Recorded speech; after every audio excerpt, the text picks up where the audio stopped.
आपल्याला काय बघायचं आहे आज बघा, भारतीय कर संरचना हा टॉपिक आपल्याला समजून घेणार. आपल्याला आज बघायचा आहे तो टॉपिक म्हणजे त्याच्यामध्ये प्रत्यक्ष कर समजून घ्यायचं आहे. पहिल्यांदा आपल्याला डिफरन्स माहीत पाहिजे, प्रत्यक्ष कर म्हणजे काय आणि अप्रत्यक्ष कर म्हणजे काय. प्रत्यक्ष कर म्हणजे काय म्हणतात, प्रत्यक्ष कर कशाला, आणि दुसरं असतं ते म्हणजे काय, अप्रत्यक्ष कर. बघा, प्रत्यक्ष कर म्हणजे कोणते कर आपण म्हणतो, प्रत्यक्ष कर म्हणजे जे डायरेक्टली त्या पर्टिक्युलर व्यक्तीवर, सपोज तुमच्या इन्कम टॅक्स सगळ्यांना माहीतच असेल.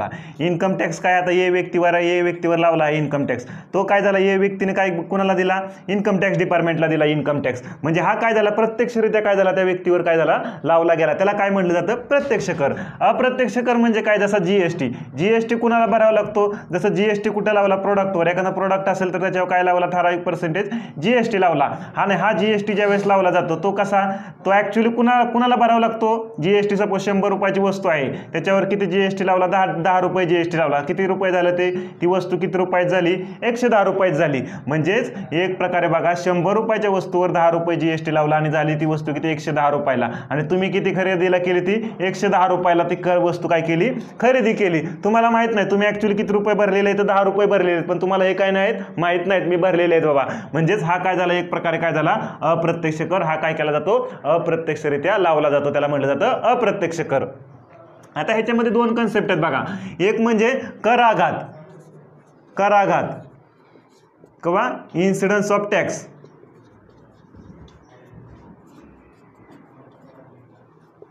करापात, आणि दुसरा आहे कर आघात,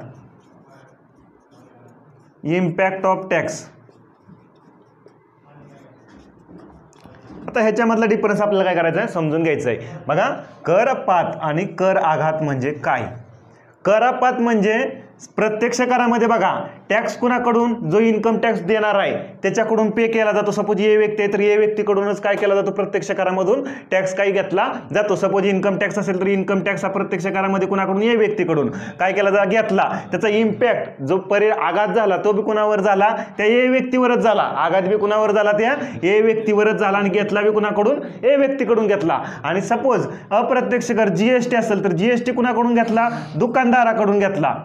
बरोबर, दुकानदाराकडून जीएसटी घेतला आणि त्याचा ऍक्च्युअली आघात कुणावर झाला, ग्राहकावर झाला. म्हणजे ते पैसे कुणी दिलेले असतात, ऍक्च्युअली ग्राहकाने घेतला. गव्हर्नमेंट कलेक्ट करताना कुणाकडून करतं, दुकानदाराकडून. म्हणजे इन्सिडन्स ऑफ टॅक्स कुठं आहे, जीएसटी मध्ये, अप्रत्यक्ष करामध्ये असतो, आणि दुकानदार आहे म्हणजे जीएसटी मध्ये. आणि इम्पॅक्ट कराघात कुठं झालेला आहे, ग्राहकावर झालेला आहे. म्हणजेच अप्रत्यक्ष करामध्ये जो टॅक्स, इन्सिडन्स ऑफ टॅक्स आणि इम्पॅक्ट ऑफ टॅक्स कुणावर होतो, वेगवेगळ्या व्यक्तीवर होतो. बघा, समजलं, एक प्रकार लक्षात आलं.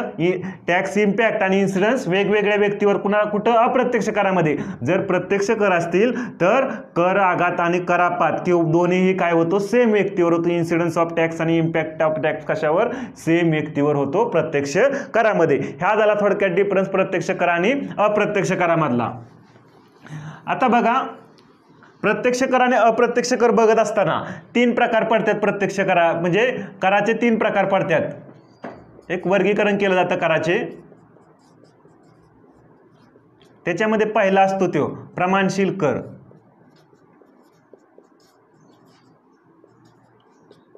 Proportional tax.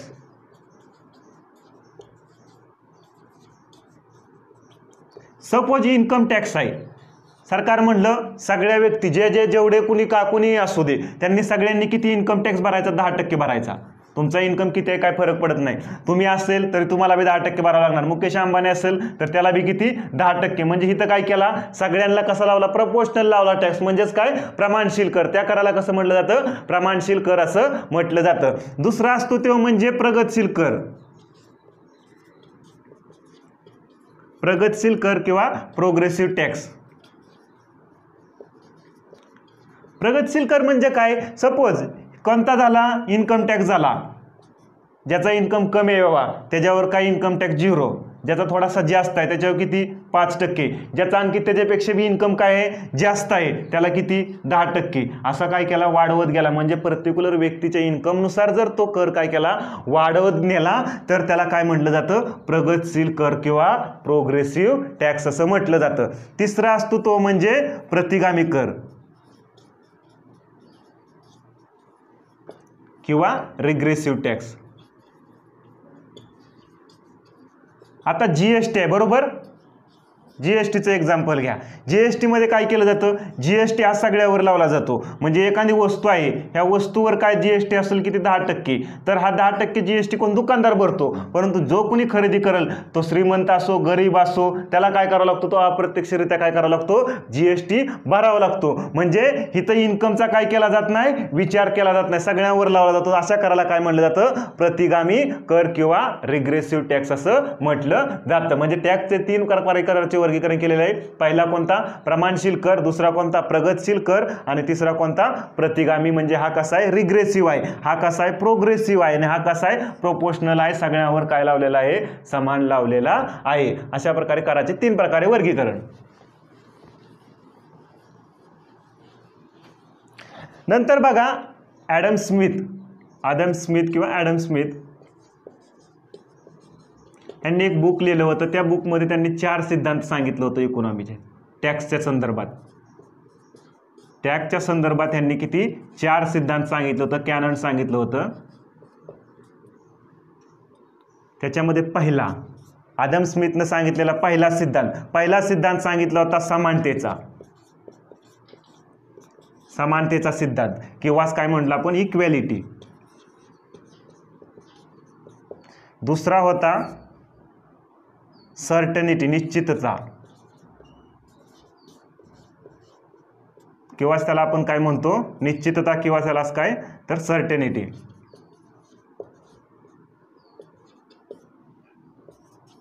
तिसरा सिद्धांत होता आदम स्मिथचा निश्चितता. आणि बरं, समानतेचा सिद्धांत समजून घ्या.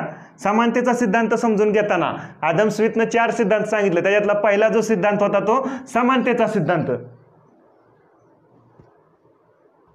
आता बघा, जो समानतेचा सिद्धांत सांगितलेला आहे आदम स्मिथनं, हा समानतेचा सिद्धांत जो सांगितलेला आहे तो हे टॅक्स जो लावला जातो, सपोज इन्कम टॅक्स असेल, इन्कम टॅक्स कसा लावला पाहिजे, ज्याचा इन्कम कमी आहे त्याला 0%, मग ज्याचा इन्कम जास्त आहे त्याला किती 5%, ज्याचा त्याच्यापेक्षा जास्त आहे त्याला किती 15% म्हणा, 25%, असा काय केला पाहिजे, टॅक्स लावला पाहिजे. म्हणजे तोच सिद्धांत म्हणजे आदम स्मिथनं सांगितलेला आहे, जसा इन्कमनुसार काय केला पाहिजे, लावला पाहिजे. त्या सिद्धांताला म्हटलं काय, समानतेचा सिद्धांत असं म्हटलं गेलं. हे 4 सिद्धांतापैकी दुसरा सिद्धांत आदम स्मिथनं सांगितला होता तो म्हणजे निश्चिततेचा सिद्धांत. टॅक्स जो लावलेला आहे तो कसा सर्टनिटी पाहिजे, निश्चितता. गव्हर्नमेंटने म्हटलं पाहिजे की ठराविक तारखे ह्या तारखेपर्यंत जमा करा, हा टॅक्स एवढा असेल, परत ह्या ठिकाणी तुम्ही लावला तर इथं तुम्हाला एवढा टॅक्स भरावा लागेल. म्हणजे प्रत्येक गोष्टीची काय पाहिजे, निश्चितता. नाही तर असं उठसूट अचानक गव्हर्नमेंटने म्हणून नाही की सगळ्यांनी काय करा 10% इन्कम टॅक्स द्या. एक निश्चितता पाहिजे, ह्या तारखेनंतर एवढ्या या सगळ्या गोष्टी काय पाहिजे, ठरवून पाहिजे. टॅक्समध्ये काय पाहिजे, निश्चितता पाहिजे. तिसरा सिद्धांत सांगितला होता की कन्व्हिनियन्सचा, म्हणजेच काय एक प्रकारे आपण म्हणतो त्याला सुविधा.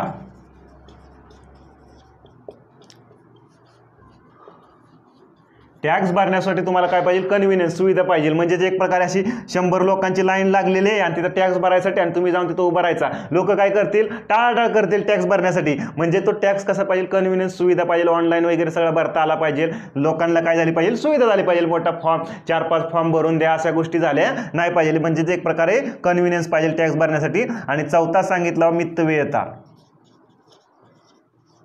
इकॉनॉमी. चौथा सिद्धांत आदम स्मिथनं सांगितलेला आहे. आता बघा, हा आदम स्मिथनं जो चौथा सिद्धांत सांगितलेला आहे ह्याच्यामध्ये काय सांगितलेलं आहे, सपोज इन्कम टॅक्स कलेक्ट करायचा आहे, कलेक्ट झाला 100 करोड रुपये आणि तो कलेक्ट करण्यासाठी आला खर्च 110 करोड रुपये.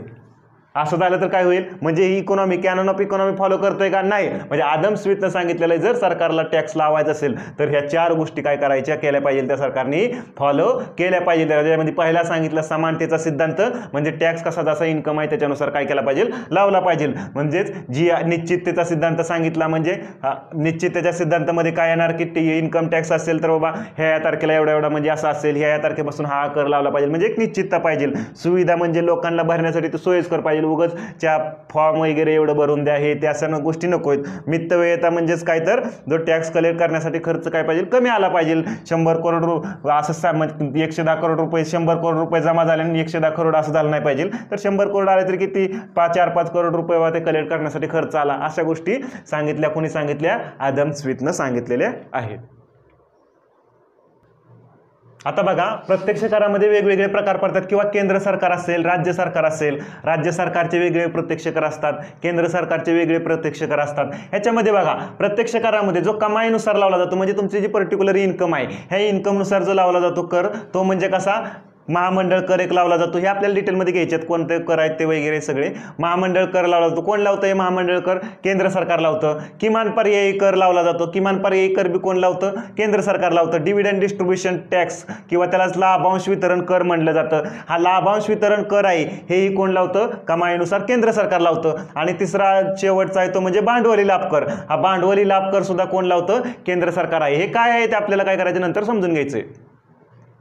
राज्य सरकार कोणकोणतं टॅक्स लावतं? राज्य सरकार लावतं ते ॲग्रिकल्चर इन्कम टॅक्स लावतं. पण सहसा राज्य सरकार ॲग्रिकल्चर इन्कम टॅक्स काय करत नाही? लावत नाही. का लावत नाही? पण राज्य सरकारला का लावत नाही? तर पॉलिटी म्हणजे इलेक्शन वगैरे पुढच्या वर्षी राज्य सरकारला काय करायचंय म्हणजे निवडून यायचंय. त्याच्यामुळं जे पार्टी असेल त्याच्यामुळं सगळ्या या गोष्टीमुळे राज्य सरकार इन्कम टॅक्स काय होत नाही? ॲग्रिकल्चरवर लावत नाही.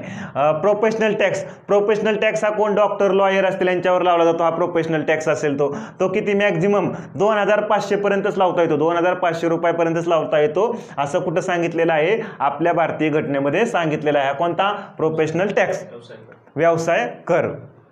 नंतर बघा मालमत्ता किंवा व्यवहारानुसार लावला जातो तो म्हणजे सिक्युरिटी ट्रान्झॅक्शन टॅक्स. हा बी आपण घेणार आहोत. कमोडिटी ट्रान्झॅक्शन टॅक्स हे कोण लावतं? केंद्र सरकार लावतं. संपत्ती कर हा संपत्तीवर लावला जायचा पहिला, परंतु तो काय केलेला आहे? रद्द केलेला आहे. त्याच्यामुळे हा काय आपल्याला बघायचा नाही. नंतर बँकिंग कॅश ट्रान्झॅक्शन टॅक्स म्हणजे तुम्ही बँकेतून पैसे काढले तर ते पैसे काढता वेळेस जो म्हणजे कॅशमध्ये पैसे काढले तर एका ठराविक लिमिटपेक्षा जास्त काढले तर त्याच्यावर ट्रान्झॅक्शनवर कॅश ही लागायचा. टॅक्स पहिला लागत होता, आता तो लागत नाही. तो बँकिंग कॅश ट्रान्झॅक्शन टॅक्स आहे हा सुद्धा काय करण्यात आलेला आहे? रद्द करण्यात आलेला आहे. इस्टेट ड्युटी असेल ही बी केंद्र सरकार लावतं, ते बी काय करण्यात आलेले आहे? रद्द करण्यात आलेली आहे. परत नंतर बघा राज्य सरकार लावतं. त्याच्यामध्ये राज्य सरकार कोणता लावू शकतं? मालमत्तेनुसार तुमची जमीन असेल तर त्या जमीन महसूल कर असेल. परत दुसरं काय? स्टॅम्प रजिस्ट्रेशन ड्युटी असेल हे बी काय कोण करतं? राज्य सरकार लावतं. परत स्टॅम्पवर म्हणा रजिस्ट्रेशन ड्युटी वगैरे शुल्क असेल ते राज्य सरकार लावतं. नंतर प्रॉपर्टीवर टॅक्स, जी शहरी भागातली जी प्रॉपर्टी आहे ह्याच्यावर जो कर लावण्याचं काम करतं ते कोण करतं? राज्य सरकार लावतं. म्हणजे हे कशानुसार झालं? एक प्रकारे मालमत्तेनुसार किंवा व्यवहारानुसार लावले जाणारे कर. खर्चानुसार लावले जाणारे कर कोणते? बघा जसा तुम्ही खर्च करताल त्या प्रमाणात. पहिला एक टॅक्स आहे फ्रिंज बेनिफिट टॅक्स. हा बी काय करण्यात आलेला आहे? रद्द करण्यात आलेला आहे. त्याच्यामुळे आपल्याला काय याच्यामध्ये जास्त समजून घ्यायचं नाही. देणगी कर म्हणजे जो गिफ्ट वगैरे दिलं जात होतं ना त्याच्यामध्ये जो लावला जायचा तो कर कोणता? देणगी कर. तो बी काय करण्यात आलेला आहे? रद्द करण्यात आलेला आहे. हॉटेल रिसिप्ट कर, तुम्ही हॉटेलमध्ये जेवण वगैरे केलं तर तिथं बी कर लावला जायचा. कोणता? हॉटेल रिसिप्ट कर म्हणजे खर्चानुसार लावला जायचा. हे कर काय करण्यात आलेले आहेत? रद्द करण्यात. कोणता हॉटेल रिसिप्ट टॅक्स रद्द करण्यात आलेला आहे. परत देणगी कर बी रद्द करण्यात आलेला आहे. फ्रिंज बेनिफिट टॅक्स बी काय करण्यात आलेला आहे? रद्द करण्यात आलेला आहे. इस्टेट ड्युटी बी रद्द करण्यात आलेला आहे. बँकिंग कॅश ट्रान्झॅक्शन टॅक्स हा बी लावला जायचा, तो बी काय झालेला आहे? रद्द झालेला आहे. आणि संपत्ती कर सुद्धा काय झालेला आहे? रद्द झालेला आहे. बाकी सगळे टॅक्स काय आहेत? चालू आहेत. म्हणजे हे सगळं टॅक्स जे आहेत केंद्र सरकार आणि राज्य सरकार लावतं हे सगळे जेवढे टॅक्स आहेत हे काय आहेत? प्रत्यक्ष कर आहेत. जरी MCQ आला तुम्हाला खालीलपैकी कोणकोणते प्रत्यक्ष कर आहेत तर एवढे सगळ्या टॅक्सची नावं तुमच्या काय असून द्या? लक्षात असून द्या, जेणेकरून तुम्हाला म्हणजे तो MCQ सॉल्व्ह होईल. आता पुढे बघा हे झालं प्रत्यक्ष कराच्या बाबतीत. आता आपल्याला समजून घ्यायचं पहिल्यांदा बघायचं केंद्र सरकारचे कर. आपल्याला त्याच्यामध्ये पहिल्यांदा महामंडळ कर काय करायचं आपल्याला समजून घ्यायचं आहे. कर महामंडळ किंवा ह्यालाच काय म्हटलं जातं? निगम किंवा कॉर्पोरेशन टॅक्स असं म्हटलं जातं.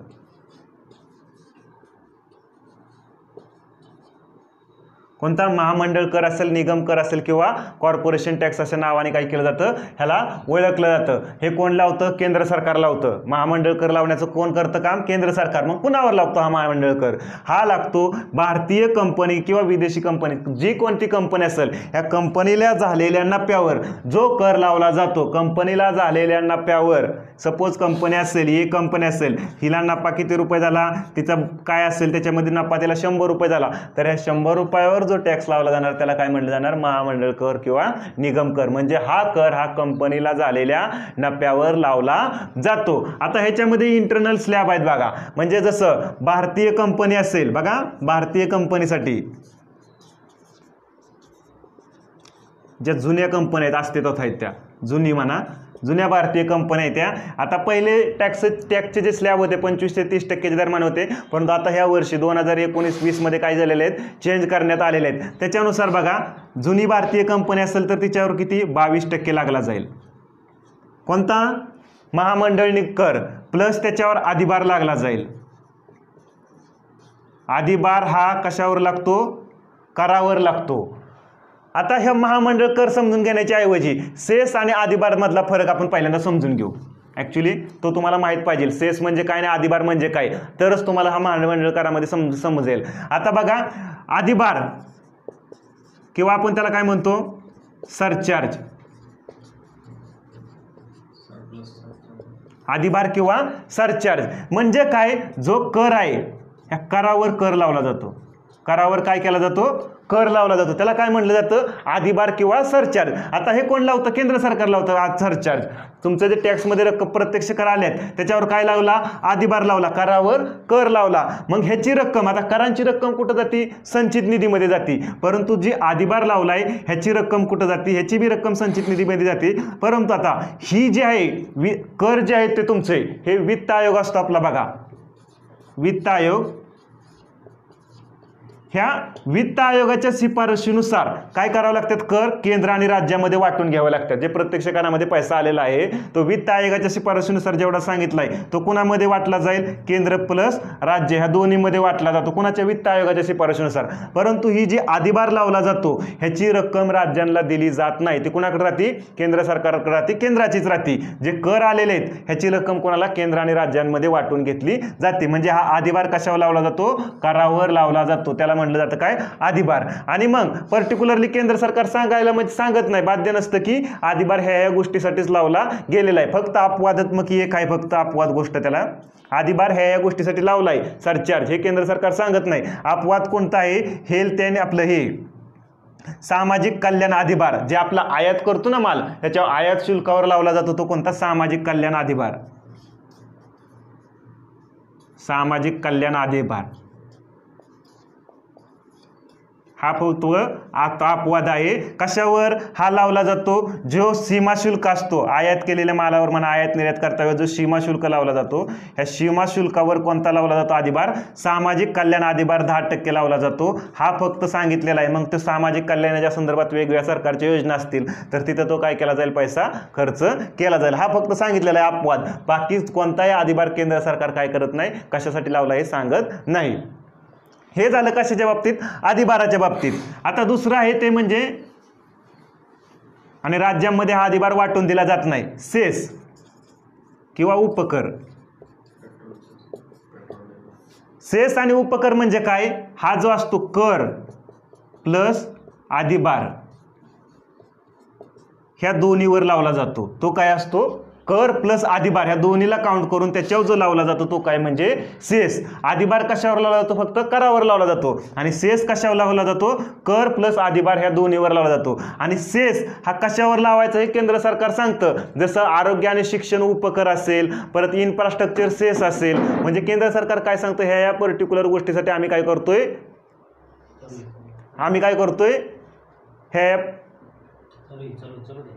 ह्या पर्टिक्युलर गोष्टीसाठी आम्ही काय करतोय? सेस लावलेला आहे.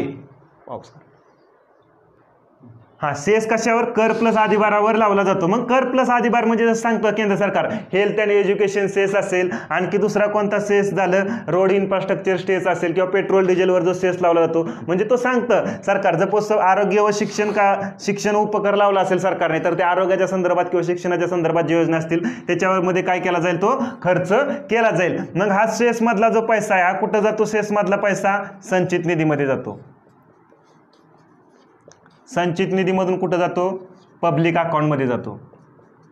जे मी सांगितलं कलम 266 नुसार कोणतं? पब्लिक अकाउंट बनवलं जातं. मग आता सपोज हेल्थ आणि एज्युकेशन सेस लावलेले असेल तर हेल्थ किंवा आरोग्य व शिक्षण उपकर, तर त्याच्या संदर्भात एक फंड बनवला जाईल. मग तिथून तो आरोग्य शिक्षण उपकाराच्या संदर्भात ज्या योजना आहेत तिथं काय केला जाईल? वापरला जाईल. हा सेस मधला जो पैसा आहे उपकाराचा हा केंद्र आणि आपल्या राज्यांना दिला जात नाही. सेसमधला बी आणि अधिभारामधला बी. जे करामधला पैसा केंद्र आणि राज्यांमध्ये वाटून घेतला जातो कुणाच्या शिफारशीनुसार, वित्त आयोगाच्या शिफारशीनुसार. अधिभारामधला पैसा आणि सेसमधला जो पैसा आहे तो राज्यांना दिला जात नाही. फक्त एक लक्षात ठेवा, याच्यामध्ये बी एक अपवादात्मक आहे. सेसमध्ये बी एक अपवाद आहे. कोणतं? GST compensation cess. हा जो जीएसटी कॉम्पेन्सेशन सेस लावला जातो हा याची रक्कम राज्यांना दिली जाते. हे काय आहे नंतर आपण जीएसटी मध्ये समजून घेऊ. कुणाच्या फॉर्म्युल्यानुसार, वित्त आयोगाच्या फॉर्म्युल्यानुसार नाही, जीएसटी परिषदेच्या फॉर्म्युल्यानुसार काय केला जातो, हा जीएसटी कॉम्पेन्सेशन सेस राज्यांना दिला जातो. हे फक्त कर, आपला अधिभार आणि उपकर म्हणजे काय हे दोन गोष्टी तुमच्या लक्षात असू द्या. आता जाऊ आपण कुठं? प्रत्यक्ष कराकडे, महामंडळ कराकडे. आता बघा, महामंडळ, निगम किंवा कॉर्पोरेशन टॅक्स हा कर आपल्याला बघत असताना, महामंडळ कर बघत असताना हा कशावर लागतो? कंपनीला झालेल्या नफ्यावर जो कर लावला जातो तो कोणता कर म्हणलं जातं? महामंडळ कर किंवा कॉर्पोरेशन टॅक्स. आता महामंडळ कर किंवा कॉर्पोरेशन टॅक्स लावला जातो. सपोज भारतीय कंपनी आहे, भारतीय कंपनी आहे, भारतीय कंपनीला काय झाला? नफा झाला आणि ती कशी? जुनी पाहिजे, जुनी असणाऱ्या जुन्या भारतीय कंपनी आहेत. म्हणजे आता कधी 1/10/2019च्या आधी जिनं नोंदणी केलेली आहे अशा कंपन्या, ह्याच्या आधी 1/10/2019च्या आधी ज्या कंपनींनी काय केलेले नोंदणी आहे म्हणजे जुनी भारतीय कंपनी म्हटलं तरी चालेल. एक्झिस्टिंग आहे, जे अस्तित्वात पहिलीच आहे ह्याच्या आधी. ह्याच्या आधीची जी भारतीय कंपनी आहे हिच्यावर किती लागणार? 22% लागणार. कोणता? महामंडळ कर किती? 22% लागणार. प्लस ह्याच्यावर काय लागणार? अधिभार. अधिभार किती लागतो ह्याच्यावर? 10% लागतो. आणि प्लस ह्याच्यावर लागणार सरचार्ज, सेस किंवाच आपण काय म्हणतो, आपलं सरचार्ज झाला, अधिभार, उपकर. सेस म्हणजे काय? उपकर लागणार. उपकर किती? 4% लावला जातो. म्हणजेच ही एकंदरीत विचार केला, ही कर अधिभार कशावर लावला जातो? करावर लावला जातो, म्हणजे 22%वर. आणि उपकर कशावर लावला जातो? कर प्लस अधिभारावर लावला जातो. म्हणजे 25 पॉईंट समथिंग काय येईल कर? तर टोटल येते 25 पॉईंट काहीतरी 17 समथिंग असा येतोय. 27च्या समथिंग काय होतोय तो एकंदरीत कर लावला जातो. हे काय आपल्यासाठी व्हॅल्यू महत्वाची नाही, फक्त लक्षात असून द्या किती? 22% महामंडळ कर लावला जातो. अधिभार किती? 10% आणि उपकर किती? 4% जो कंपनीला झालेले आहे त्या नफ्यावर. भारतीय कंपनी जुनी असेल. आता भारतीय कंपनीच आहे परंतु तिचं रजिस्ट्रेशन कधी झालेलं आहे? 1/10/2019 नंतर. आणि तिनं तिचा आपला जो बिझनेस आहे हा 31/3 ॲक्च्युली मॅन्युफॅक्चरिंग जे आहे 31/3/2023च्या आत सुरू करायला पाहिजे. आत काय करायला पाहिजे? सुरू करायला पाहिजे. तिनं तिचं प्रोडक्शन मॅन्युफॅक्चरिंग 1/10/2019 नंतर सुरू झाली आहे आणि 31/3/2023च्या आत काय करायची? तिनं आपली मॅन्युफॅक्चरिंग आहे, प्रोडक्शन आहे, काय करायला पाहिजे? तिनं सुरू करायला पाहिजे. ह्या तारखेनंतर तिनं नोंदणी केलेली असेल आणि ह्या तारखेच्या आधी प्रोडक्शन सुरू केलेलं असेल तर त्या कंपनीवर 15% कोणता लागणार? महामंडळ कर लागणार. प्लस त्याच्यावर अधिभार बी लागणार आणि प्लस त्याच्यावर काय लागणार? उपकर देखील काय होणार? लावला जाणार. आता जो उपकर लावला जातो 4%, हा जो असतो उपकर लावला जातो तो आरोग्य व शिक्षण उपकर लावला जातो. आरोग्य व शिक्षण उपकर.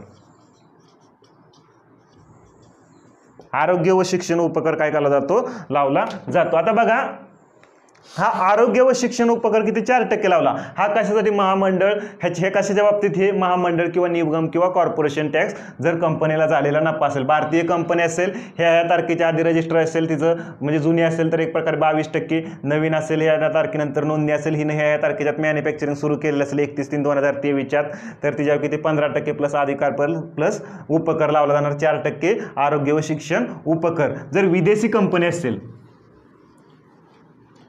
विदेशी कंपनीसाठी जो आहे तो लागला जाणार 40%.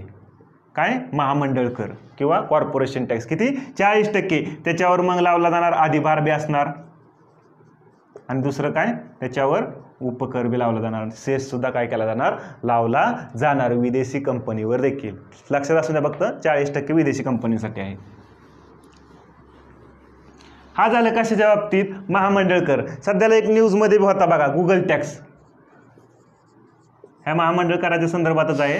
गुगल टॅक्स किंवा काय म्हटलं जातं? इक्विलायझेशन लेव्ही.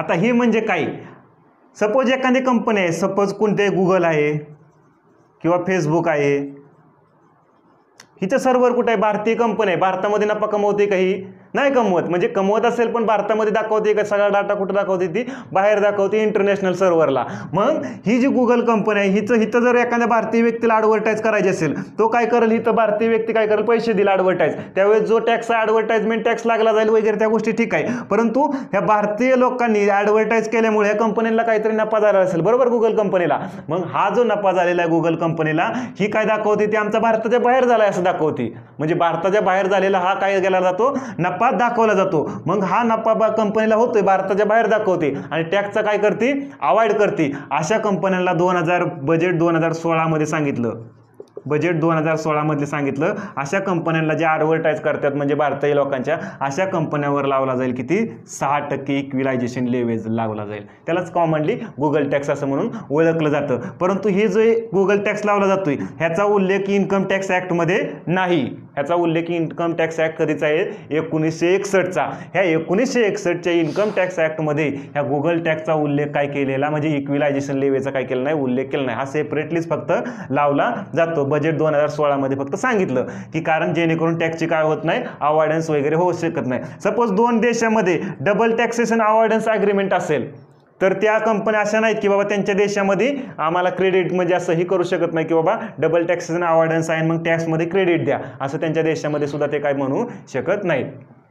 कॉर्पोरेशन टॅक्स लावला जातो बघा, कॉर्पोरेशन टॅक्स लावला जातो, महामंडळ कर हा कंपनीच्या नफ्यावर लावला जातो आणि ह्याचा उल्लेख कॉर्पोरेशन टॅक्स हा लावला जातो इन्कम टॅक्स ॲक्ट 1961 नुसार हा कॉर्पोरेशन टॅक्स लावला जातो. 1961चा जो इन्कम टॅक्स आहे त्याच्यानुसार लावला जातो, परंतु गुगल टॅक्स हा लावला जात नाही. नंतर बघा पुढचा जो आहे minimum alternative tax, MAT, minimum alternative tax किंवा काय म्हणतो आपण, ही किमान पर्यायी, मिनिमम अल्टरनेटिव्ह टॅक्स, किमान पर्यायी कर.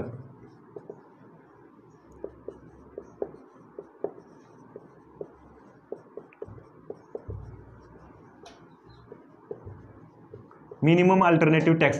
आता हा मॅट काय आहे बघा, काही अशा कंपन्या असतात, महामंडळ कर कंपनीच्या नफ्यावर लावला जातो, परंतु काही कंपन्या अशा असतात ते काय दाखवतात, आपलं प्रॉफिट, आपला नफा काय दाखवतात, झिरो दाखवतात, त्यांची म्हणजे काय असेल अकाउंटिंग बुक वगैरे मॅनिप्युलेट करून. मग अशा ज्या झिरो प्रॉफिट दाखवणाऱ्या कंपन्या आहेत, ज्या आपला नफा काय दाखवतात, प्रॉफिट काय दाखवतात, झिरो दाखवतात नफा, अशा कंपन्यांवर काय कोणता कर लावला जाणार, मिनिमम अल्टरनेटिव्ह टॅक्स हा लावला जातो. ज्या कंपन्या त्यांच्या कशाच्या पुस्तकी नफ्यावर लावला जातो, पुस्तकी नफा काय आपल्याला एवढं समजून घ्यायचं नाही, बुक प्रॉफिट म्हटलं जातं, ह्या पुस्तकी नफ्यावर काय केला जातो, मिनिमम अल्टरनेटिव्ह टॅक्स लावला जातो. ज्या कंपन्या आपलं प्रॉफिट काय दाखवतात, नफा दाखवतात, झिरो दाखवतात, असं काय टॅक्सचे अवॉइडन्स वगैरे करण्यासाठी. मग तो पहिला 18.5% लावला जायचा मिनिमम अल्टरनेटिव्ह टॅक्स, परंतु आता तो किती लावला जातोय, 15% लावला जातोय.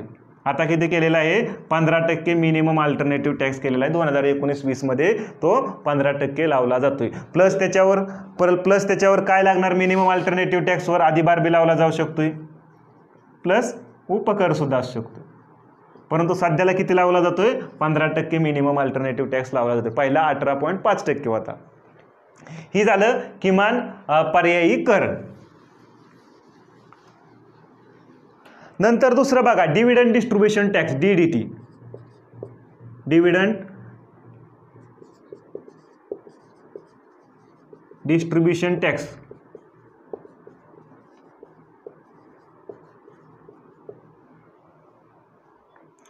लाभांश वितरण कर.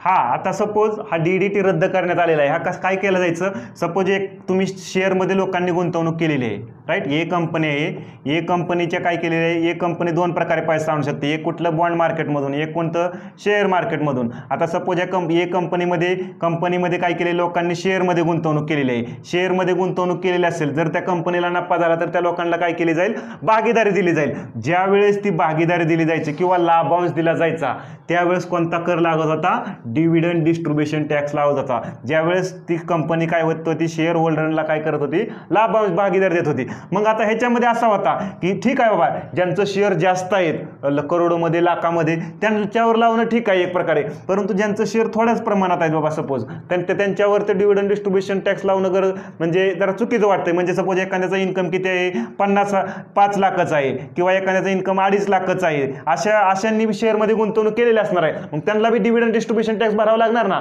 मग असं होऊ नये म्हणून काय केलं, बजेट 2020 मध्ये हा डिव्हिडंड डिस्ट्रीब्युशन टॅक्सच काय करण्यात आला, रद्द करण्यात आला. काय एक प्रकारे रद्द केला तर कंपन्यांमध्ये जास्तीत जास्त गुंतवणूक व्हावं, ग्रोथ होईल, या सगळ्या गोष्टी काय केल्या. आणि लोकांजवळ हा DDT रद्द केल्यामुळे जास्तीत जास्त फी येईल, काय प्रकारे म्हणजे डिव्हिडंडमध्ये पैसा येईल, त्याच्यामुळे लोक जास्तीत जास्त खरेदी करतील. लोकांनी जास्तीत जास्त खरेदी केलं तर काय होईल, इकॉनॉमीमध्ये प्रोडक्शन वाढेल, ग्रोथ होईल. या सगळ्या गोष्टींमुळे काय केला, हा डिव्हिडंड डिस्ट्रीब्युशन टॅक्स लाभांश वितरण कर काय करण्यात आला, रद्द करण्यात आला. परंतु जो डिव्हिडंडमध्ये पहिला इन्कम टॅक्स आहे, इन्कम टॅक्समध्ये काय केला जायचं, इन्कम टॅक्स लावता वेळेस ह्या DDTचा इन्कम टॅक्स ज्यावेळेस लावला जातो त्यावेळेस काय केला जातो, तुमची जी टॅक्सेबल इन्कम काढली जाते इन्कम टॅक्स लावताना, मग तुमच्या ग्रॉस इन्कममधनं काय केली जाते, ही टॅक्सेबल इन्कम काढता वेळेस काय केलं जातं की ह्या म्हणजे काही LIC मध्ये जमा असेल पैसा, ह्याच्यामध्ये म्हणजे PF मधला पैसा असेल तो काय केला जायचा, इन्कम टॅक्स लावता वेळेस, किंवा शेतीचं मधलं उत्पन्न असेल तर तो काय केला जायचा, इन्कम टॅक्स लावता वेळेस रद्द म्हणजे ही केला जायचा, मायनस केला जायचा तुमच्या इन्कम मधून. मग तसाच DDTचा जो पैसा आहे तो बी काय केला जायचा, पहिला मायनस केला जायचा इन्कम टॅक्स लावता वेळेस. म्हणजे सपोज 100 रुपये तुमची इन्कम आहे, ह्याच्यामधनं मग DDT मध्ये आलेला पैसा 10 रुपये असेल तर तुमचा इन्कम टॅक्स लागणार तुमच्या किती, 90 रुपयावरच लागणार, लावला जाणार इन्कम टॅक्स 90 रुपयावरच. पण आता काय केलं की आता हा ह्या इन्कम टॅक्स ह्याच्यामधून मायनस होणार नाही 100 रुपयावरून, आता इन्कम टॅक्स लावता वेळेस किती, 100 रुपये टोटल लावला जाईल. म्हणजे आता DDTवर जो डिव्हिडंड डिस्ट्रीब्युशन टॅक्स लावला जायचा तो काढला, आणि पण तो कशामध्ये, इन्कम टॅक्स मात्र त्याच्यावर काय होणार, आता लागला जाणार, जी रक्कम येणार आहे लाभांश कर आहे त्याच्यामध्ये. ठीक आहे, समजलं तर ठीक. कसं फक्त लक्षात ठेवा, डिव्हिडंड डिस्ट्रीब्युशन टॅक्स म्हणजे काय, तो काय डिव्हिडंड डिस्ट्रीब्युशन टॅक्स जो होता DDT हा 1997ला आणलेला होता, आणि आता 2000 कितीला, 20ला बजेटमध्ये काय करण्यात आला, 2020च्या रद्द करण्यात आला. जो मी सांगितलं होतं किमान पर्यायी कर, मिनिमम अल्टरनेटिव्ह टॅक्स मागाशी, हा 1996ला आणला होता P चिदंबरमने 1996ला. तो काय झाला, तो आता चालू आहे, मिनिमम अल्टरनेटिव्ह टॅक्स 1996ला आला होता. नंतर पुढे बघा, डिव्हिडंड डिस्ट्रीब्युशन टॅक्स वगैरे झालं, नंतर पुढचा आहे तो म्हणजे भांडवली लाभ कर.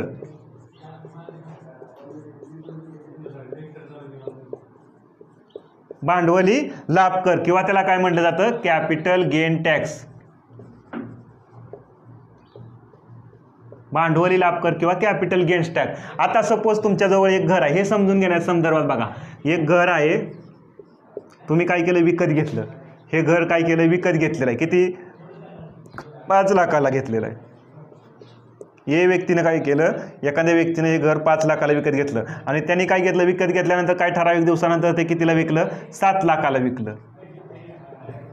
विकत घेतल्यानंतर कितीला विकलं, 7 लाखाला विकलं. ह्याने इथं भांडवलमध्ये गुंतवणूक केली होती आणि बघा घरामध्ये, आणि नंतर विकताना कितीला, 7 लाख, म्हणजे 2 लाख रुपये नफा झाला ना त्याला वरती. मग ह्याच्यावर जो कर लावला जातो तो कोणता, भांडवली लाभ कर.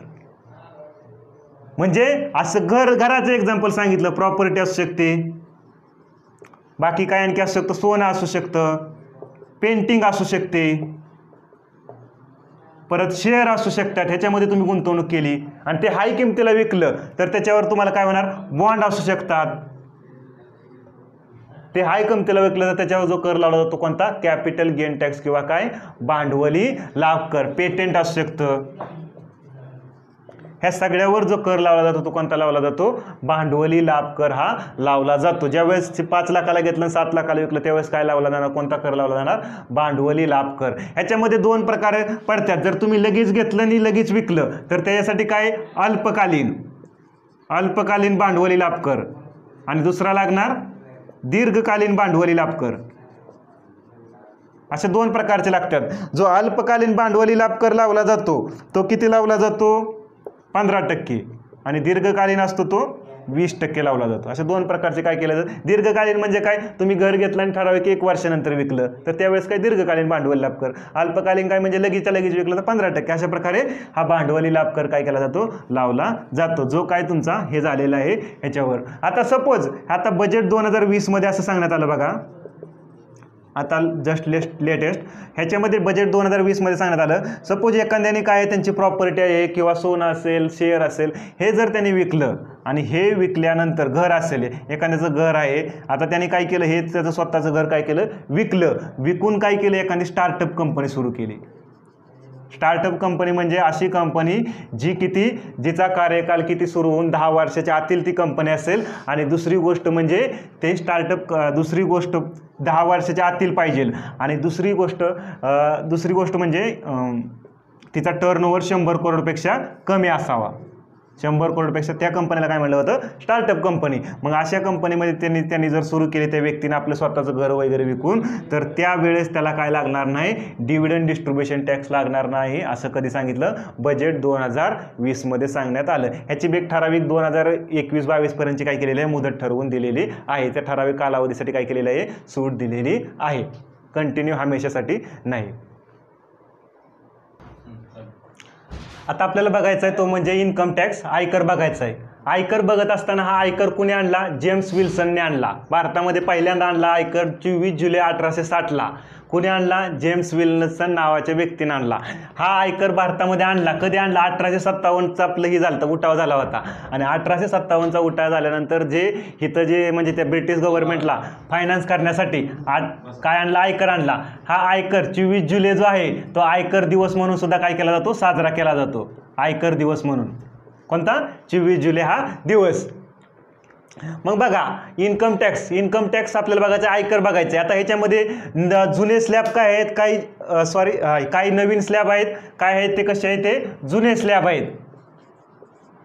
जुने बी आहेत, नवीन बी आहेत, दोन्ही बी चालू आहेत. हे बजेट, आता जे बजेट ठेवलं गेलं कधी 2020ला, ह्याच्यामध्ये काय केलं आहेत, नवीन स्लॅब ॲड केलेले आहेत. पहिले जुने स्लॅब सुद्धा काय आहेत, चालू आहेत. आता बघा ह्याच्यामध्ये समजून घेताना इन्कम टॅक्सचे जे स्लॅब आहेत हे समजून घेताना आपल्याला काय समजून घ्यायचं आहे, जर तुमचा इन्कम, आता सपोज एखाद्या व्यक्तीचा इन्कम किती आहे, 7.5 लाख आहे किंवा 9 लाख आहे, 7 लाख आहे असं कन्सिडर करून चाला. 7 लाख इन्कम आहे. त्या 7 लाख इन्कम मधला पहिल्या स्लॅबमध्ये किती टाकले जाणार, 2.5 लाख रुपये.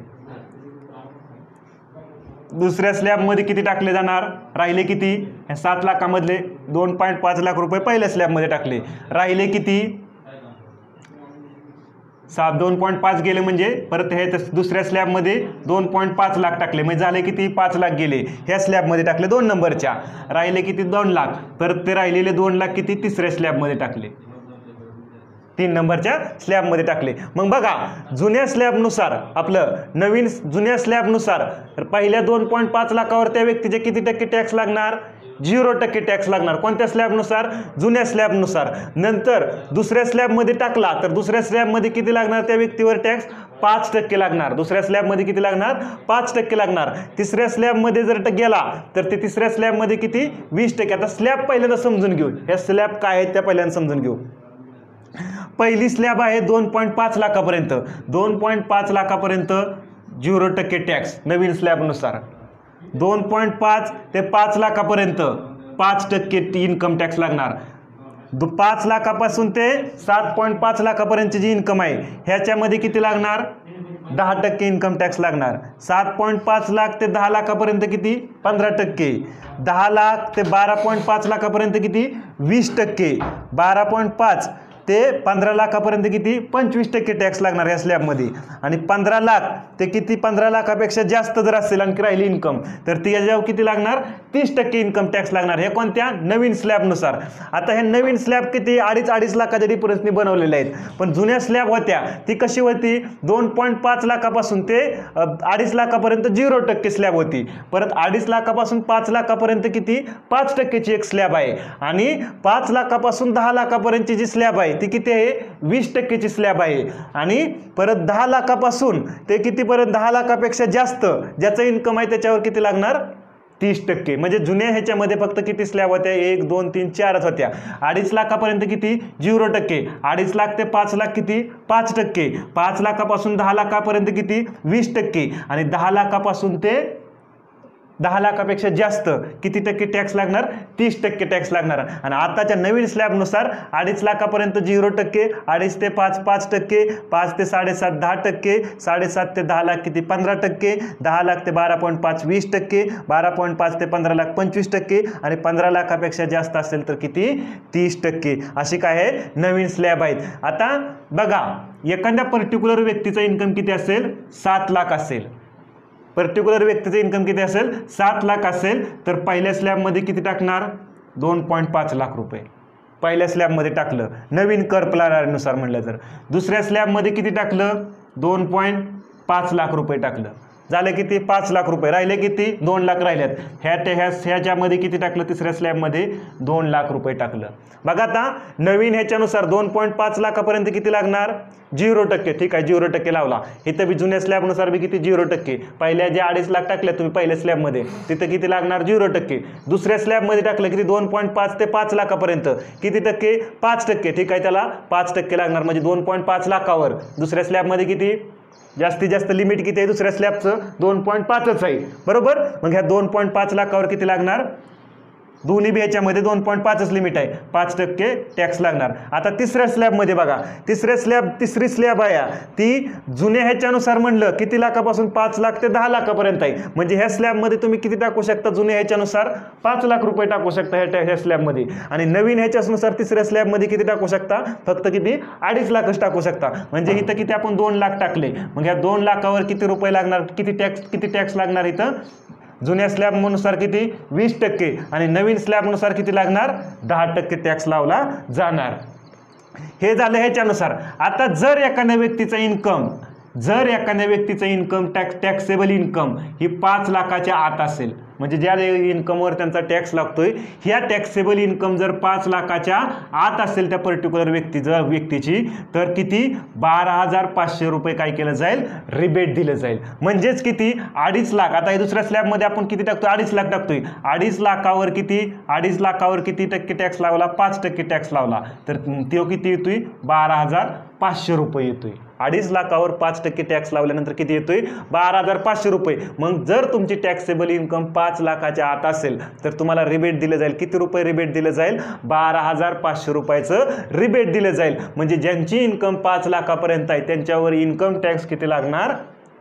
0 लागणार. इन्कम टॅक्स त्यांना भरावा लागणार आहे का? नाही लागणार. का तर 12,500 रुपयाचं काय दिलेलं आहे? इथं रिबेट दिलेलं आहे. जर इन्कम 5 लाखापेक्षा जास्त असेल तर रिबेट नाही, पण 5 लाखापर्यंत असेल तर काय केलं जातं? रिबेट दिलं जातं. म्हणजे एक प्रकारे हे बजेट म्हणजे पहिल्यापासूनच हे नवीन स्लॅबमध्ये सुद्धा किती? 12,500चं काय केलं जाईल? रिबेट दिलं जाईल. ह्या स्लॅब लक्षात असू द्या.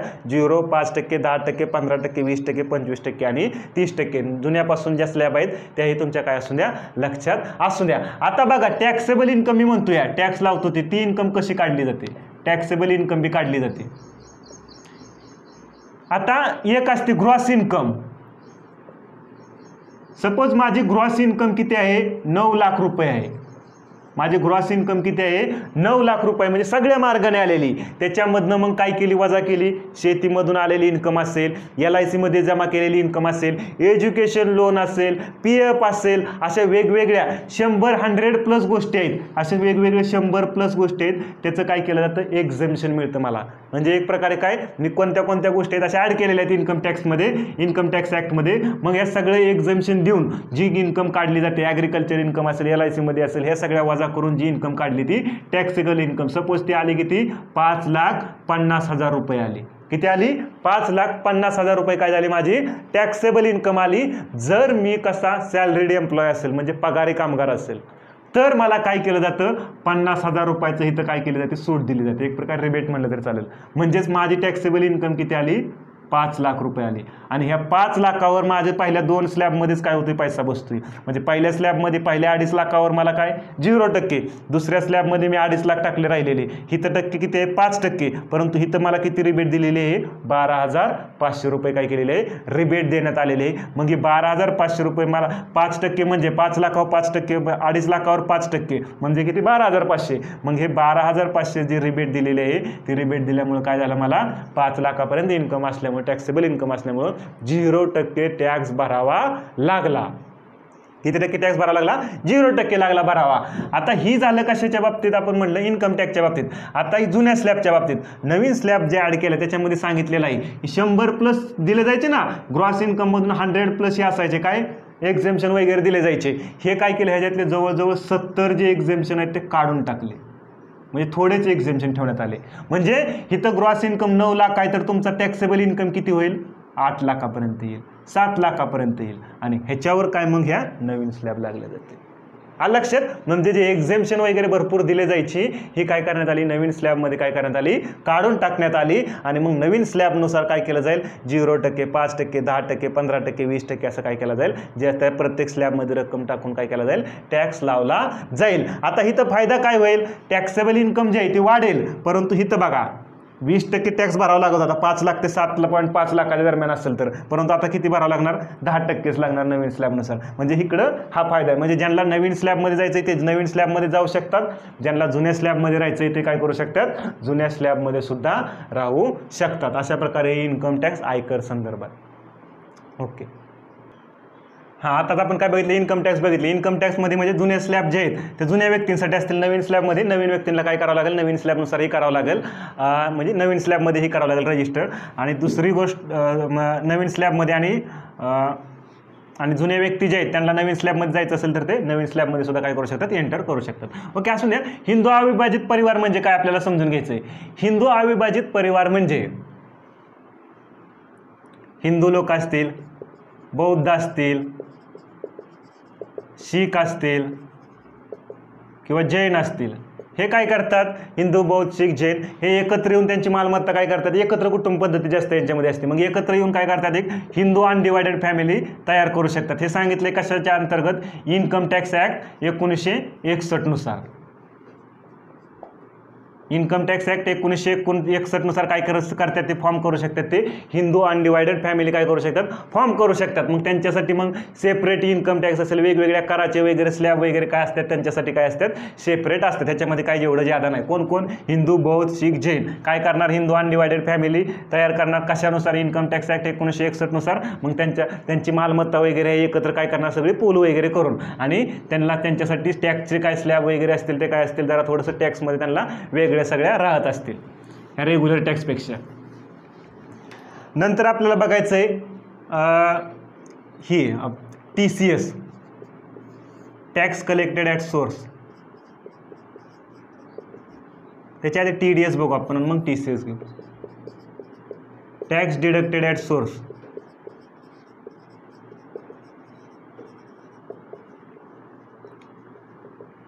TDS म्हणजे बघा टॅक्स डिडक्टेड ॲट सोर्स. तुम्ही ऐकलं असेल TDS कट झाला, एवढा झाला, हा झाला. पण ॲक्च्युली काय होतं बघा, सपोज एखादा काय असेल, टीचर असेल, शिक्षक असेल, आणि असं रेग्युलर नाही, फक्त एका महिन्यासाठी त्याने काय केले असेल? सर्व्हिस दिली असेल एखाद्या कॉलेजमध्ये.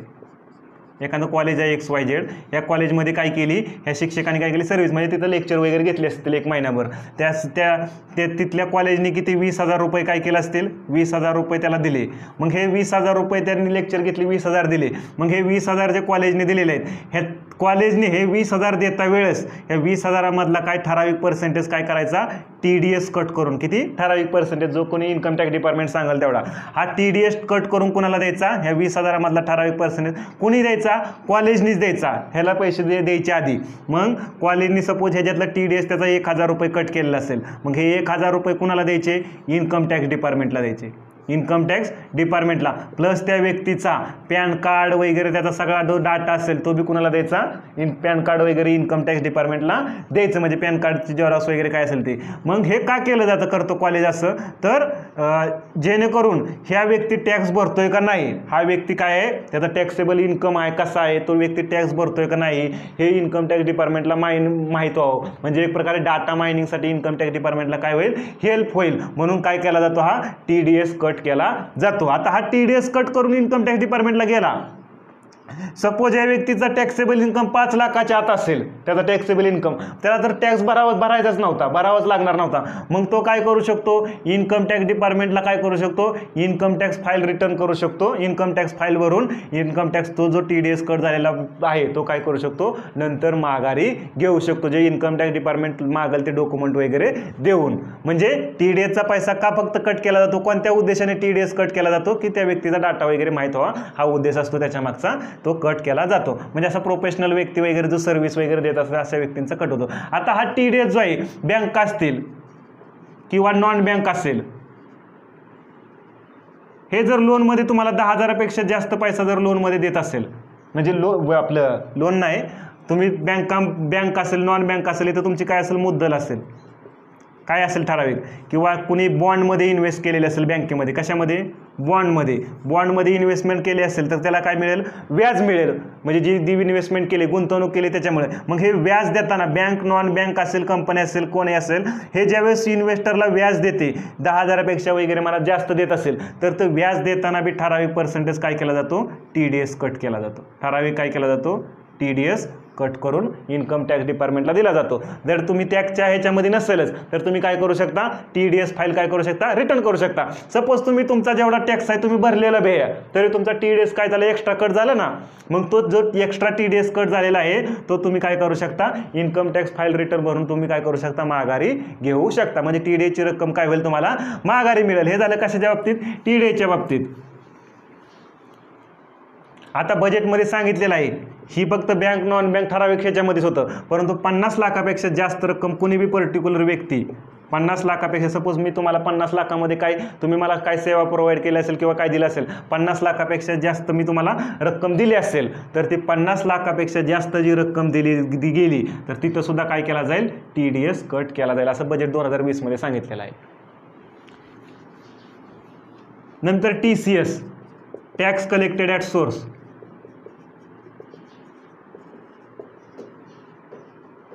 आता TCS मध्ये काय होतं, सेम कन्सेप्ट आहे, फक्त बदल थोडासा बघा. आता मला एखादी कार खरेदी करायची आहे, बरोबर, 50 लाखाची कार आहे, किंवा ए व्यक्ती आहे, ए व्यक्तीला कार खरेदी करायची, 50 लाखाची कार आहे, जो कार डीलर असेल त्याच्याजवळ गेला, तो 50 लाखाची कार त्याने घेतली, परंतु हे 50 लाखाबरोबर ह्या व्यक्तीकडून आणखी काय करायचा, TCS घ्यायचा. कुणी घ्यायचा, जो कार डीलर कार विकणार आहे त्यांनी. TCSची रक्कम किती, ठराविक पर्सेंटेज काय करायची, TCSची रक्कम घ्यायची आणि ही कुणाला द्यायची, इन्कम टॅक्स डिपार्टमेंटला द्यायची. म्हणजे 50 लाख तर घ्यायचे त्याच्याकडून, प्लस काय करायची, TCS बी त्याच्यावर लावायचा आणि हा TCS इन्कम टॅक्स डिपार्टमेंटला द्यायचा. का द्यायचा, तर हे व्यक्ती कार खरेदी करतोय, मग हा व्यक्ती कार खरेदी करतो, ह्याचा डाटा माहीत पाहिजे इन्कम टॅक्स डिपार्टमेंटला, की काय आहे बाबा नेमका ह्याचा डाटा वगैरे, म्हणजे ह्याच्याविषयी माहिती, ॲक्च्युली इन्कम टॅक्स भरतोय का नाही हा व्यक्ती. आणि मग हा व्यक्ती परत इन्कम टॅक्स फाईल रिटर्न भरून तो आपला जो TCSची रक्कम आहे तो काय करू शकतो, माघारी घेऊ देखील शकतो. ह्याला काय म्हणलं जातं, tax collected at source, TCS म्हणलं गेलं. आणि आता सपोज रुपीचं, आता बजेट 2020 ठेवण्यात आलं, 2020चं बजेट ठेवण्यात आलं, ह्याच्यामध्ये सांगितलं रुपयाचं कशामध्ये कन्व्हर्जन करताना, डॉलरमध्ये कन्व्हर्जन करताना सुद्धा काय केलं जाईल, TCS कट केला जाईल. का केला जाईल, तर काही लोक असे असतील की बजेट 2020 मध्ये सांगितलं, जे रुपयाचं डॉलर मध्ये कन्व्हर्जन करून शिक्षणाच्या नावाखाली म्हणा, ह्याच्या नावाखाली काय करतात, बाहेर फिरण्यासाठी म्हणा, हजारो रुपये काय करतात, रुपयाचं डॉलरमध्ये कन्व्हर्जन करून बाहेर पैसा घेऊन जातात. मग असं करता त्यांचा म्हणजे इन्कम टॅक्स तर भरत नाहीत, मग त्यांच्याविषयी माहिती व्हावी, म्हणजे इन्कम टॅक्स डिपार्टमेंटला त्यांच्याविषयी समजावं, सगळा डाटा मायनिंग करण्यासाठी काय केला जाईल, हा तिथं बी TCS कट केला जाईल असं सांगण्यात आलं. बजेट 2020 मध्ये हे सांगण्यात आलं. म्हणजे तुम्ही रुपयाचं डॉलरमध्ये कन्व्हर्ट करताना सुद्धा काय केला जाईल, TCS कट केला जाईल. आता पुढे बघा, काही फायनान्शियल ट्रान्झॅक्शन टॅक्स आहेत, जसं मी सांगितलं होतं, कोणता, सिक्युरिटी ट्रान्झॅक्शन टॅक्स. ही झालं TCS आणि TDच्या बाबतीत. सिक्युरिटी ट्रान्झॅक्शन टॅक्स, प्रतिभूती व्यवहार कर, सिक्युरिटी ट्रान्झॅक्शन टॅक्स STT. ही जे शेअरमध्ये बघा, शेअर तुम्ही घेतलं, बरोबर, ही शेअरची जी खरेदी विक्री केली जाते ना, तिथं जो कर लावला जातो तो कोणता लावला जातो, सिक्युरिटी ट्रान्झॅक्शन टॅक्स लावला जातो. हा कोण लावतं, केंद्र सरकार लावतं. आणि दुसरा आहे commodity transaction tax, commodity transaction tax हा लावला जातो ती शेतीमधल्या वस्तू सोडून बाकीच्या वस्तूंची जिथं खरेदी विक्री केली जाते तिथं जो लावला जातो तो काय कमोडिटी ट्रान्झॅक्शन टॅक्स लावला जातो. हा जो सिक्युरिटी ट्रान्झॅक्शन टॅक्स आहे हा लावला जातो 0.001 ते 2% पर्यंत काय केला जातो हा लावला जातो जिथं शेअरची खरेदी विक्री वगैरे होते तिथं. आणि कमोडिटी ट्रान्झॅक्शन टॅक्स आहे तो बी लावला जातो, तो अप्रॉक्सिमेटली 0.01% एवढा लावला जातो. कशावर? जिथं ॲग्रिकल्चर मधल्या सोडून वस्तू आहेत तिथं लावला जातो. आणखी काय बघा, आंतरराष्ट्रीय फायनान्स जिथं करतो आपण तिथं हे कोण लावतं? केंद्र सरकार लावतं. मी सांगितलं होतं पहिल्यांदा स्टार्टिंगलाच. नंतर दुसरा आहे तो म्हणजे टॉबिन टॅक्स. टॉबिन टॅक्स म्हणजे काय? रुपीचं डॉलरमध्ये कन्व्हर्जन करताना एक अमेरिकेचे इकॉनॉमिस्ट होते कोण? James Tobin. जेम्स टॉबिनने काय सांगितलं होता? ज्यावेळेस लोक रुपीचं म्हणजे एका मार्केटमधून सपोज इथं भारतीय मार्केटच्या शेअरमध्ये काय केलं असेल लोकांनी गुंतवणूक केलेली असेल, इथलं शेअर विकून जर इथल्या मार्केटमध्ये मंदी आली तर काय करतील लोक? चायनाच्या मार्केटमध्ये जातील. चायनाच्या मार्केटमध्ये मग ह्याच्यामध्ये ज्यावेळेस तुम्ही रुपीचं डॉलरमध्ये कन्व्हर्जन करून ज्यावेळेस बाहेरच्या मार्केटमध्ये काय करता तुम्ही पैसा गुंतवायला नेता त्यावेळेस जो टॅक्स लावला पाहिजे असं कोण म्हणलं? अमेरिकेचे इकॉनॉमिस्ट होते कोण? जेम्स टॉबिन यांनी सांगितलं टॉबिन टॅक्स लावला पाहिजे. म्हणजे आणि त्यांच्या नावावरूनच पडलं त्याला नाव काय? Tobin tax. मग हा टॉबिन आंतरराष्ट्रीय विनिमय करताना का तर अचानक बाबा इकॉनॉमीमध्ये अशा गोष्टी घडून आहेत बाबा आंतरराष्ट्रीय लेवलला म्हणून एक टॉबिन टॅक्स लावला पाहिजे आंतरराष्ट्रीय ट्रान्झॅक्शनमध्ये. म्हणजेच काय इथला पैसा उचलून लगेच चायनाच्या मार्केटमध्ये उद्या वाटलं इन्व्हेस्टरला काय जे गुंतवणूकदार आहे त्यांनी चायनाच्या मार्केटमधून लगेच अमेरिकेच्या मार्केटमध्ये अशा गोष्टी घडून आहेत. इकॉनॉमीमध्ये कशी स्थिरता राहावी ह्या दृष्टीनं टॉबिन टॅक्स लावला जातो. Okay, thank you. आता बघितलं आपण टॉबिन टॅक्स बघितलं. आणखी काही ठराविक करंट गोष्टी बी आलेल्या आहेत ह्याच्यामध्ये बघा करंटमध्ये कोणता एक टॉपिक आहे बघा. सपोज स्टार्टअप कंपनी असेल एखादी. स्टार्टअप कंपनी म्हणजे कशी कंपनी? ती 10 वर्षाच्या आतील म्हणजे ती सुरू होऊन 10 वर्ष झाली पाहिजे मॅक्झिमम. आणि दुसरी गोष्ट काय तिथं टर्नओव्हर किती 100 करोडच्या आत असेल अशा कंपनीला काय म्हटलं जातं? स्टार्टअप कंपनी असं म्हटलं जातं. मग आता ह्या 10 वर्षापैकी हे 3 वर्ष जे आहेत ना हे 10 वर्षातली 3 वर्ष काय केलं जाईल? अशा स्टार्टअप कंपनीला काय केलं जाईल? महामंडळ कर जो भरावा लागतो कंपनीला झालेला नफा ह्या महामंडळ करामध्ये काय केले जाईल? सूट दिली जाईल. म्हणजे 3 वर्ष या 10 वर्षामधल्या 3 वर्ष त्यांच्याकडून काय केला जाणार नाही? कर महामंडळ कर घेतला जाणार नाही असं बी सांगण्यात आलेलं आहे. जर त्याच्यासाठी एक योजना बी आहे स्टार्टअप इंडिया स्कीम म्हणून एक योजना सुद्धा राबवली जाते स्टार्टअप कंपनीसाठी. दुसरं आहे बायबॅक टॅक्स. बायबॅक टॅक्स हा कसा आहे? सपोज एक कंपनी आहे आणि ह्या कंपनीने काय केलेले आहेत? शेअर दिलेले आहेत खाली शेअरधारकांना. असे 1 2 3 असे किती असतील तेवढे शेअर दिलेले आहेत. ज्यावेळेस कंपनीला नफा होत असतो ना त्यावेळेस कंपनी काय करते? आपले शेअर बायबॅक करते. कारण की ह्या जे शेअर होल्डर आहे त्यांना भागीदारी जास्तीत जास्त द्यायला नको असं कंपनीला वाटतं. मग काय करते? ते शेअरचं काय करते? ते बायबॅक करते, विकत घेते यांच्याकडून. मग ही ज्यावेळेस कंपनी शेअर बायबॅक करते त्यावेळेस शेअर बायबॅक करता वेळेस कंपनीवर कोणता टॅक्स लावला जातो? बायबॅक टॅक्स लावतात. शेअर म्हणजे कंपनीवर लावतं सरकार. आणि कंपन्या 2 प्रकारच्या असतात. मी शेअर मार्केटमध्ये सांगितलं बी होतं. एक असते लिस्टेड आणि दुसरी असते अनलिस्टेड. लिस्टेड म्हणजे कशी की ज्यांचं शेअर हे द्वितीय बाजारामध्ये जसं बॉम्बे स्टॉक एक्सचेंज असेल नॅशनल स्टॉक एक्सचेंज असेल तिथं विकलं जात नाहीत त्यांना तिथं विकलं जातात त्यांना कसल्या लिस्टेड म्हटलं जातं. आणि ज्यांचं तिथं विकलं जात नाही त्यांना काय म्हटलं जातं? अनलिस्टेड. आता अनलिस्टेडमध्ये कोण येणार? India post payment bank. हे जर शेअर कुठे विकले जात नाहीत Bombay stock exchange national stock एक्सचेंजमध्ये विकले जातात का? नाही. तर लिस्टेडमध्ये कोणते येणार? इन्फोसिस टाटा यांचं शेअर विकलं जातात त्यांना काय म्हटलं जातं? लिस्टेड कंपन्या. पहिला जो आहे हा बायबॅक टॅक्स आहे ना अनलिस्टेड कंपन्या आहे त्यांच्यावर किती 20% लावला जायचा आणि लिस्टेड कंपन्यावर लावला जात नव्हता. मग आता काय केलेलं आहे? बजेट 2020 मध्ये हा बायबॅक कर आहे. बजेट 2020 पासून हा लिस्टेड कंपन्यावर सुद्धा काय केला जाणार? लावला जाणार आहे असं सांगितलेलं आहे. ओके, थँक्यू, धन्यवाद.